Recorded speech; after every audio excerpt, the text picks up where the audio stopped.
Buenos días, doctor Jesús Estrada. Mi nombre es Lidia Cando y ahora vamos a hacer un resumen de los siguientes temas. Filósofos del Círculo de Viena. 2. Modelos atómicos. 3. El átomo y la tabla periódica.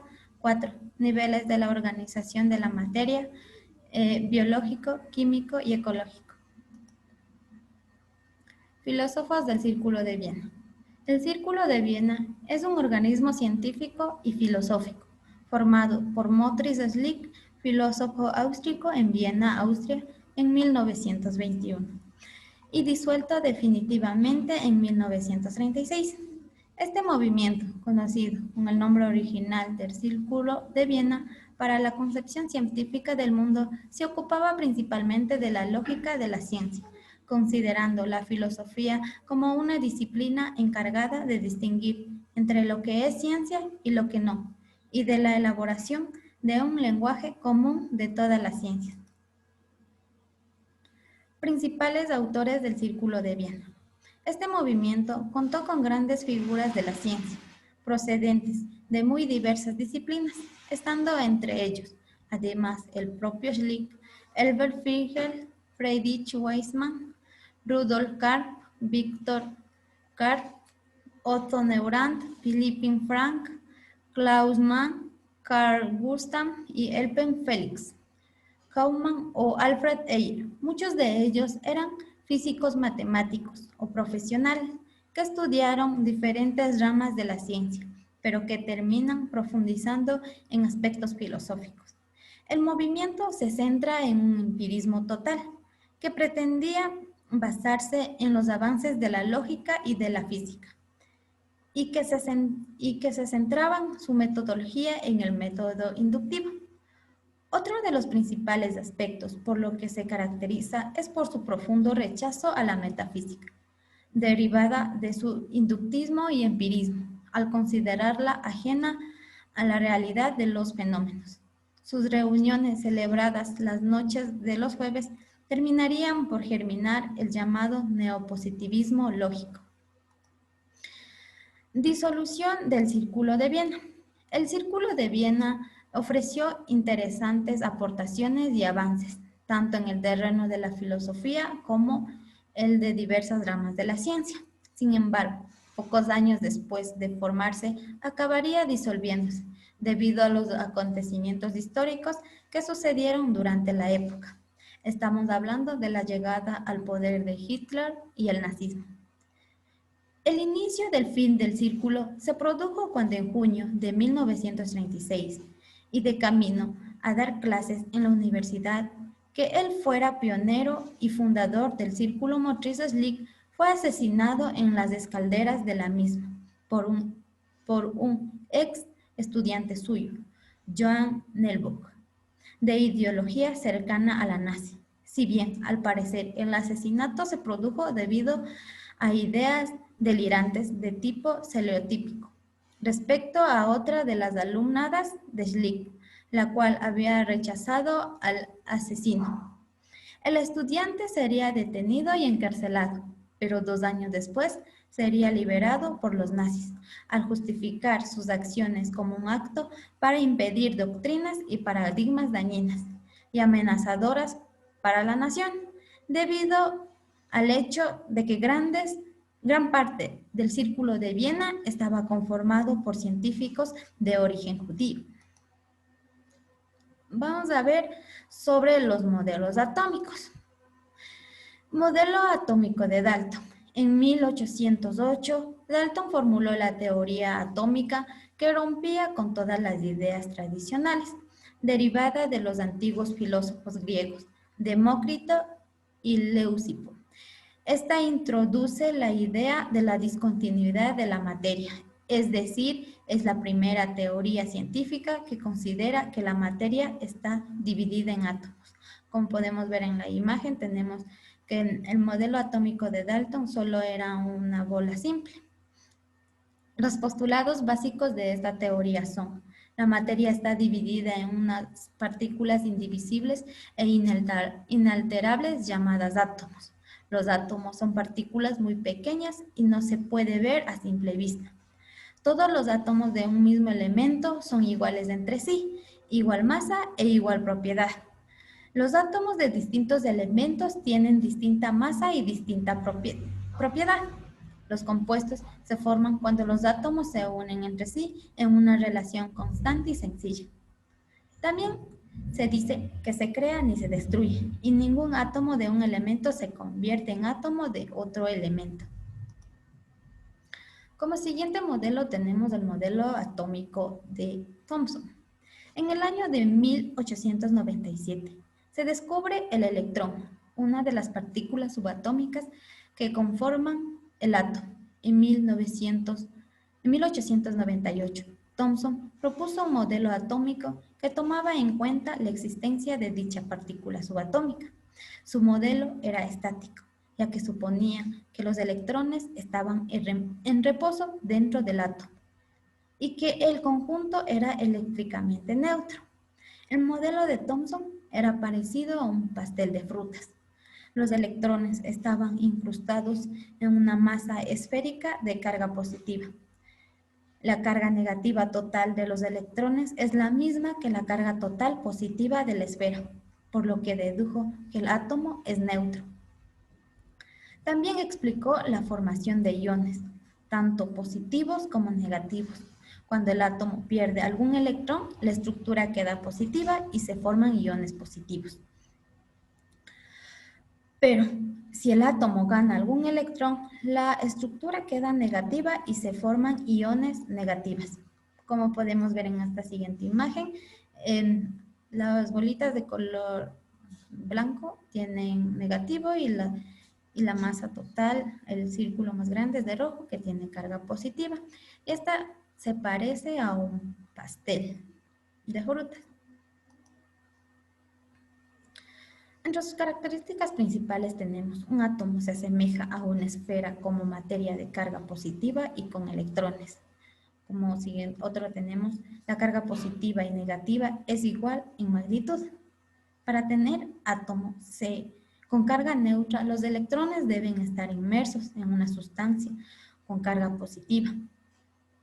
Aunque no era parte explícita del modelo, este modelo no tenía un núcleo atómico. Modelo atómico de Rutherford. En 1911, Rutherford empleó las partículas alfa para determinar la estructura interna de la materia, donde utilizó partículas alfa para demostrar la estructura de los átomos, junto con su colega Hans Geiger y un estudiante de licenciatura llamado Ernest Maltner. Rutherford efectuó una serie de experimentos utilizando láminas muy delgadas de oro y de otros metales, como blanco de partículas provenientes de una fuente radiactiva.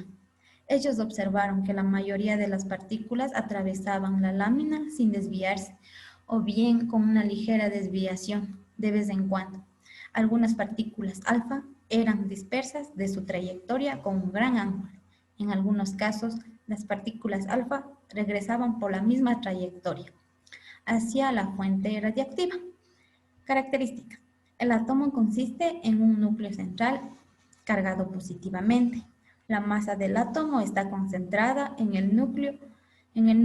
Alrededor del núcleo existe un espacio vacío donde los electrones giran en órbitas. Los electrones giran a grandes distancias alrededor del núcleo en órbitas circulares. Como podemos ver aquí, se encuentra un núcleo que tiene una carga positiva. Y estas son las órbitas que están girando alrededor, las que se ven con un puntito rojo. Son las órbitas que se encuentran girando a una gran distancia del núcleo que está con una carga positiva. Y aquí tenemos al autor, o sea, a Rutherford. Modelo atómico de Bohr. El modelo de Bohr era una modificación del modelo de Rutherford, por lo que las características de un núcleo central eran pequeñas con la mayoría de la masa. De la misma forma, los electrones orbitaban alrededor del núcleo, similar a los planetas alrededor del Sol, aunque sus órbitas no son planetas. Este modelo da inicio en el mundo de la física a los postulados cuánticos. Entre sus postulados principales se encuentran: los electrones trazan órbitas circulares en torno al núcleo sin irradiar energía. Las órbitas permitidas a los electrones son calculables según su momento angular. Los electrones emiten o absorben energía al saltar de una órbita a otra, y al hacerlo emite un fotón que representa la diferencia de energía entre ambas órbitas. Como podemos ver aquí en esta imagen, se encuentra un núcleo y los que se encuentran a su alrededor son las órbitas.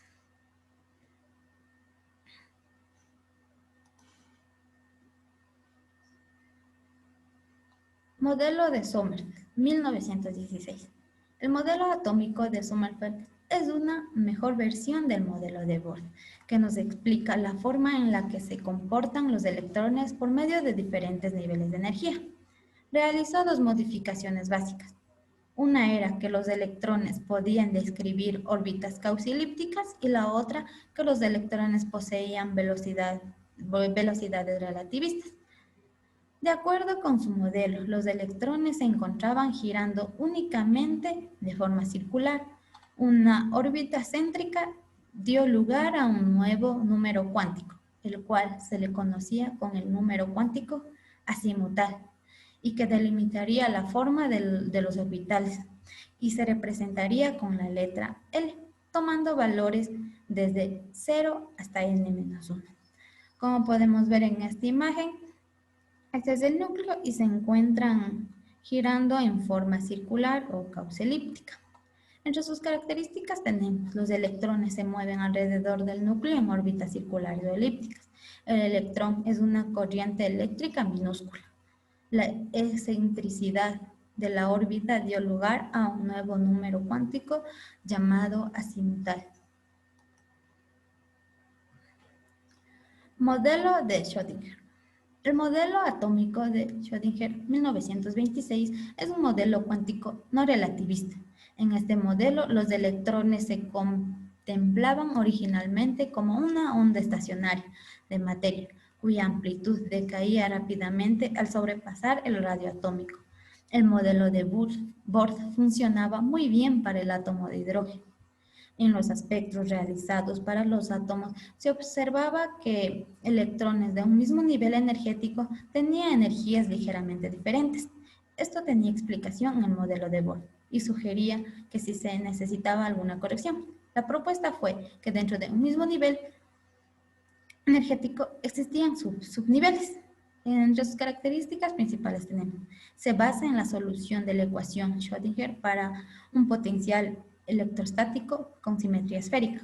Su ecuación se interpretaba como la ecuación ondulatoria. Se describía como la evolución en el tiempo y en el espacio de dicha onda material. Este modelo atómico de Schrödinger predice adecuadamente las líneas de emisión espectrales, como podemos ver en esta imagen, que contiene un núcleo con carga positiva y está compuesto por sus alrededores. Como siguiente tema tenemos el átomo y la tabla periódica. ¿Qué es el átomo? El átomo es la unidad más básica de la materia, con propiedades de un elemento químico. Es el componente fundamental de toda la materia, o sea, todo lo que existe en el universo físico como conocido está hecho de átomos. Todo el universo, todas las estrellas, todas las galaxias, todos los planetas y demás cuerpos celestes también están hechos de átomos. Se agrupan formando moléculas y estas constituyen todos los materiales que conocemos con las características físicas y químicas que observamos. Aunque el átomo es una unidad básica, está compuesta por 3 subestructuras: los protones, los neutrones y los electrones. Como podemos ver en la siguiente imagen, el que se encuentra de color rosado es el protón, el que se encuentra de color verde es el neutrón y el que se encuentra de color celeste es el electrón.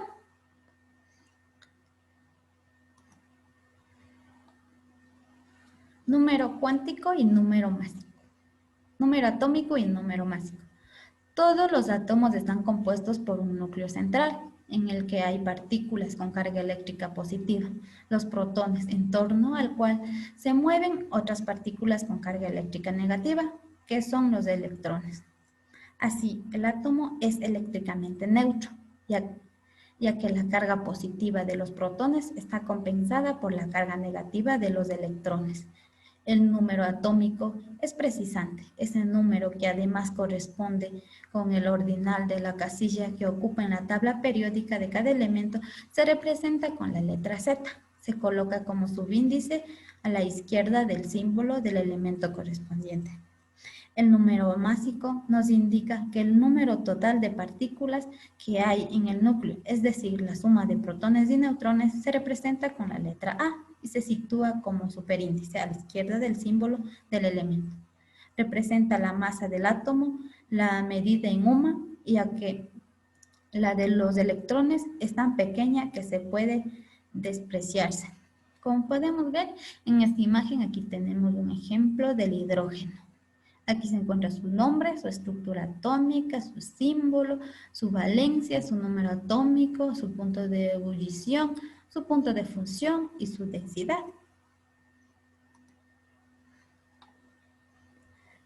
¿Qué es la tabla periódica? La tabla periódica actual se basa en el ordenamiento de los elementos químicos según el orden creciente de números atómicos, tal como lo propuso el físico y químico inglés Henry Moseley. Esta tabla está formada por 118 elementos reconocidos en la actualidad que se ubican en 7 filas horizontales llamadas períodos y 18 columnas verticales llamadas grupos. En la tabla periódica los elementos se representan en recuadros que contienen información sobre ellos, con el nombre, el símbolo, el número atómico y la configuración electrónica, entre otros. Como ya les decía anteriormente, la tabla periódica se divide en grupos, columnas verticales y en períodos, filas horizontales. Aquí tenemos un ejemplo de la tabla periódica. Clasificación de los elementos. A las columnas verticales de la tabla periódica se le conoce como grupo. Todos los elementos que pertenecen a un grupo tienen la misma valencia atómica y por ello tienen características o propiedades similares entre sí. Por ejemplo, los elementos en el grupo 1A tienen valencia -1, un electrón en su último nivel de energía, y todos tienden a perder ese electrón al enlazarse como ion positivo de +1. Los elementos en el último grupo de la derecha son los gases nobles, los cuales tienen lleno su último nivel de energía, regla o octeto, y por ello son todos extremadamente no reactivos. Los que se encuentran numerados de izquierda a derecha, utilizando números arábigos según la última recomendación de la IUPAC, según la antigua propuesta de la IUPAC de 1988, los grupos de la tabla periódica son: en el grupo 1 se encuentran los metales alcalinos, en el grupo 2 se encuentran los metales alcalino-telluros, en el grupo 3 la familia del escandio, en el grupo 4 la familia del titanio, en el grupo 5 la familia del vanadio, en el grupo 6 la familia del cromo, en el grupo 7 la familia del manganeso, en el grupo 8 la familia del hierro, en el grupo 9 la familia del cobalto, en el grupo 10 la familia del níquel, en el grupo 11 la familia del cobre, en el grupo 12 la familia del zinc y en el grupo 13 los terios, en el grupo 14 los carbonoides, en el grupo 15 los nitrogenoides, en el grupo 16 los anfígenos, en el grupo 17 los halógenos y en el grupo 18 se encuentran los gases nobles. ¿Qué es un periodo? Las filas horizontales de la tabla periódica son llamadas períodos, contrario a como ocurre en el caso de los grupos de la tabla periódica. Los elementos que componen una misma fila tienen propiedades diferentes, pero masas similares. Todos los elementos de un período tienen el mismo número de orbitales. Siguiendo esa norma, cada elemento se coloca según su configuración electrónica. El primer período solo tiene 2 miembros, que son el hidrógeno y el helio. Ambos tienen solo en órbitas 1s. La tabla periódica también está dividida en 4 grupos, S, P, D, F, que están ubicadas en el orden S, D, P, de izquierda a derecha, y F, lantánidos y actánidos. Estos dependen de la letra en terminación de los elementos de este grupo, según el principio de Aufbau, a partir del diagrama de Moller. Ahora vamos a hablar sobre los niveles de organización de los seres vivos. En el nivel químico se encuentran las partículas fundamentales. La componen los quarks y los leptones, que son los constituyentes fundamentales de la materia. Especies de leptones se unen para formar electrones y especies de quarks se unen para formar neutrones y protones. La física es la ciencia que se encarga del estudio del ámbito junto con el nivel atómico y subatómico. Nivel subatómico. Este nivel es el más simple de todo y está formado por electrones, protones y neutrones, que son las distintas partículas que configuran un átomo, como lo podemos ver en una imagen y en esta imagen que se encuentran las partículas fundamentales. ¿Qué es el átomo? En el siguiente nivel de organización, el átomo de oxígeno, de hierro, de cualquier elemento químico, podemos llamar a los átomos como bioelementos y clasificarlos según su función. Si cumple una función estructural, son bioelementos primarios, que son el carbono, el fósforo, nitrógeno, hidrógeno, oxígeno y azufre, que forman, como por ejemplo, las membranas de las células, las proteínas, los ácidos grasos y los lípidos. Si cumplen una función estructural y catálica, son bioelementos secundarios, como el calcio, sodio, potasio, magnesio, cloro y el yodo. Pero si cumplen solo una función catalítica, son oligoelementos o elementos vestigiales, porque sus cantidades en el organismo son muy escasas, como por ejemplo el cobalto y el zinc, que intervienen en el funcionamiento de ciertas enzimas. Aquí vamos a ver el nivel biológico. El nivel biológico se encuentra a nivel celular. Las moléculas se agrupan en unidades celulares con vida propia y capacidad de autorreplicación. Las células pueden ser eucariota o procariota, dependiendo de su estructura. Como podemos ver en la imagen, se encuentra una célula con sus partes, que son el citoplasma, el material genético, la membrana celular y los orgánulos. Nivel tisular. Las células se organizan en tejidos epitelial, adiposo, nervioso y muscular. En cambio, en las plantas hablaríamos del parenquima. Como podemos ver aquí en la imagen, se puede ver un tejido. El nivel organular. Los tejidos están estructurados en órganos, corazón, vaso, pulmones, cerebro, riñones, y en cambio en las plantas podemos hablar de hojas, tallo y raíz. Como podemos ver aquí en la imagen, es un órgano del cuerpo humano. Sistemático o de aparatos. Los órganos se estructuran en aparatos o sistemas más complejos que llevan a cabo funciones más amplias. Tenemos el ejemplo de los sistemas digestivos, respiratorios, circulatorios y nerviosos. Como podemos ver aquí, tenemos un cuerpo humano con todas sus partes, la faringe, el esófago, las páncreas, el estómago, el intestino grueso, el intestino delgado, el ano, el hígado y la boca. En el nivel ecológico tenemos la población. Los organismos de la misma especie se agrupan en determinado número para formar un núcleo poblacional. Como podemos ver aquí, se encuentra una población de personas. La comunidad es el conjunto de seres vivos de un lugar. Por ejemplo, un conjunto de población de seres vivos diferentes está formada por distintas especies. Como podemos ver aquí en esta imagen, se encuentran diferentes especies, las personas, el sapo, la mariposa y otros animales más. También tenemos los ecosistemas. Es la interacción de la comunidad biológica con el medio físico. con una distribución espacial amplia. Las poblaciones, comunidades y ecosistemas son estudiados por la ecología.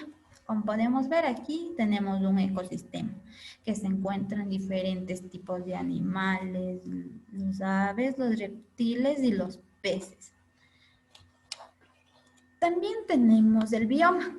Son ecosistemas de gran tamaño asociados a una determinada característica ambiental, macroclimático como la humanidad, temperatura y radiación. Como tenemos aquí el ciclo de la biomasa. Y por último tenemos la biosfera. Es todo el conjunto de seres vivos y componentes inertes que comprenden el planeta Tierra, o de igual modo es la capa de la atmósfera en la que existe vida. Como podemos ver, aquí se encuentra una imagen de la biosfera de la Tierra que se encuentra por animales, plantas, personas y en sí el mundo entero, el planeta Tierra. Y muchas gracias por su atención.